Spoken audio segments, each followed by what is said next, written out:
আলহামদুলিল্লাহ।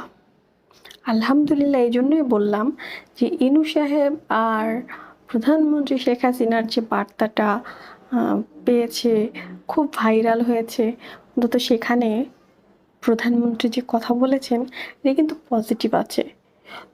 তাহলে ধরুন আপনি এটা বলেছে যে আমরা জাস্ট একটা ভয় দেখাবো, প্রচুর ভয় পাবে, কিন্তু কাউকে গুলি করা হবে না, কঠোর দেয়া হবে, কিন্তু কাউকে গুলি করা হবে না, এটা খেয়াল রাখতে হবে। তো এটা তো একটা পজিটিভ। আর সে তো কখনো বলে নাই যে অমুককে মারো তমুককে মারো, মারার জন্য কিছু বলে নাই, সে অর্ডার দেয় নাই। বরঞ্চ সে বলেছে যে হ্যাঁ দাও, কঠোর আইন করো, এটা দাও, মার্শাল ল আর কি যেটা, ওটা দিতে বলেছে।